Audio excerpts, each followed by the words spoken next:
നമ്മുടെ ഇപ്പോഴത്തെ നിമിഷം സുന്ദരമാകണമെങ്കിൽ നമ്മുടെ ചുറ്റുപാടുകളിലുള്ള ആളുകളൊക്കെ മാറണമെന്ന് നമ്മൾ ചിന്തിക്കും.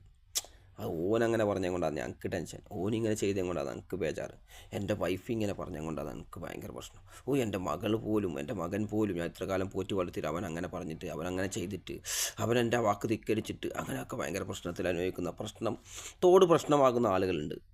യഥാർത്ഥത്തിൽ ഞാൻ പറയാറുണ്ട്, നമ്മൾ കുട്ടികളൊക്കെ 10, 13, 14 വയസ്സായി പിന്നെ അവരെ മാറ്റിയെടുക്കുന്നത് വലിയ പാടുള്ള കാര്യമാണ്. അപ്പോൾ ചെറുപ്പത്തിലേ അവർ മാറ്റിയെടുത്ത് നമ്മൾ ഒരു സ്വഭാവത്തിൽ കൊണ്ടുവന്നാലും പല സ്വഭാവങ്ങളും വ്യത്യസ്തമായി അവർ കാണിക്കും നമ്മുടെ മക്കൾ.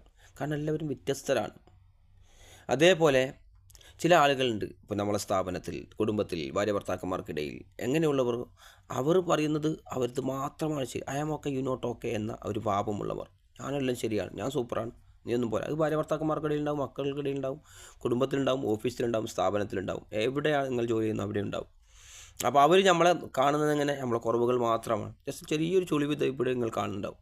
ചില ആളുകൾക്ക് ഇത് പോലും കാണും, അത് ചുളിവ് ഇസ്തിരിട്ടൂടെ അങ്ങനെ പറയുന്ന ആളുകൾ ഉണ്ടാവും. അപ്പോൾ അവരെ നമുക്ക് മാറ്റിയെടുക്കാൻ പറ്റുമോ? പറ്റില്ല. നമ്മളിങ്ങനെ ഇസ്തിരി ഇങ്ങനെ ആക്കിയിട്ട് പോകണമെന്നുണ്ടോ? ഇല്ല, പറ്റില്ല. കാരണം അവൻ പറയുമ്പോൾ നമ്മുടെ സബ് കോൺഷ്യസ് മൈൻഡിലേക്ക് എടുക്കാതെ നിന്നാൽ മതി. അത് സാധാരണ കോൺഷ്യസ് മൈൻഡിൽ എടുത്തിട്ട് വിട്ടാൽ മതി. അല്ലെങ്കിൽ സാധാരണ നമ്മൾ എടുത്തിട്ട് ഇതിലേക്കൊക്കെ വിടുക എന്ന് പറയില്ല, ആ ഒരു ഇത് നമ്മൾ സ്വീകരിക്കണം.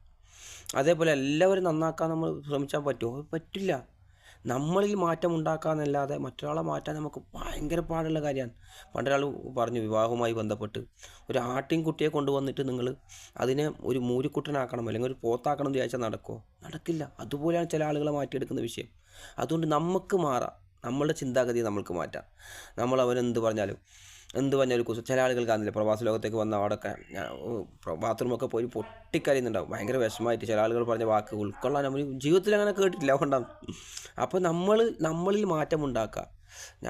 ഓനെന്തോ എനിക്ക് പ്രശ്നമില്ല, അതുപോലെ ഓൾ അങ്ങനെ ആയിപ്പോയി, സാരില്ല, ഓൾ പ്രകൃതി അങ്ങനെയാണെന്ന് നമ്മൾ മനസ്സിലാക്കുക. ഓരോ ആളുകളെ സംബന്ധിച്ച് നമ്മളെ മുതിർ ഭയങ്കര മുതിരുണ്ടാവും, ചില ആളുകൾക്ക് ഭയങ്കര മാനേജർ ഉണ്ടാവും. അപ്പോൾ അദ്ദേഹത്തിൻ്റെ പ്രകൃതി അങ്ങനെയാണ്, അദ്ദേഹത്തിൻ്റെ സ്വഭാവം അങ്ങനെയാണെന്ന് മനസ്സിലാക്കിയിട്ട് പിന്നെ നമ്മളെ വീണ്ടും സ്ട്രോങ്ങിലി ആക്കാം, മെൻ്റലി സ്ട്രോങ് ആക്കാൻ വേണ്ടിയുള്ള കാര്യങ്ങൾ, നല്ല നല്ല കാര്യങ്ങൾ പഠിക്കുകയും മനസ്സിലാക്കുകയും വായിക്കുകയും നല്ലവരുമായി ഇടപഴകുകയും നല്ലവരുമായി ചാറ്റ് ചെയ്യുകയും ഒക്കെ നമ്മൾ ചെയ്യുക. അപ്പോൾ മെൻ്റലി നമ്മൾ സ്ട്രോങ് ആകുന്ന കാര്യങ്ങൾ നമ്മൾ എന്നും ചെയ്തുകൊണ്ടും പ്രിപ്പയർ ആയിക്കൊണ്ടിരിക്കണം. മെൻ്റലി ചെയ്യുന്ന വ്യായാമങ്ങൾ ചെയ്യുക, നല്ല നടത്തുമ്പോഴുള്ള വ്യായാമങ്ങൾ, ശാരീരികമായ വ്യായാമങ്ങൾ ചെയ്യുക. അങ്ങനെയൊക്കെ ചെയ്ത് നമ്മൾ സ്ട്രോങ് ആക്കി വെക്കുക. അപ്പോൾ ആരെന്ത് പറഞ്ഞാലും, എന്ത് പ്രശ്നങ്ങൾ നടന്നാലും നമുക്കൊരു പ്രശ്നമില്ല എന്ന രീതിയിൽ നമ്മൾ ശാന്തനായിട്ട് മുന്നോട്ട് പോകും. അതുപോലെ സന്തോഷത്തിലും സമാധാനത്തിലും, അതും നമുക്ക് വേണമല്ലോ. നമുക്ക് വേണ്ടത് സന്തോഷവും സമാധാനമാണല്ലോ വേണ്ടത്. അപ്പോൾ ഇതിനൊക്കെ വലിയൊരു അറിവ് നമ്മളെ ഉപകാരപ്പെടുമെന്നതിൽ യാതൊരു സംശയവുമില്ല. അപ്പോൾ ഈ പുതിയ വർഷത്തിൽ സന്തോഷവാനായി ജീവിക്കാൻ നമുക്ക് സാധിക്കട്ടെ.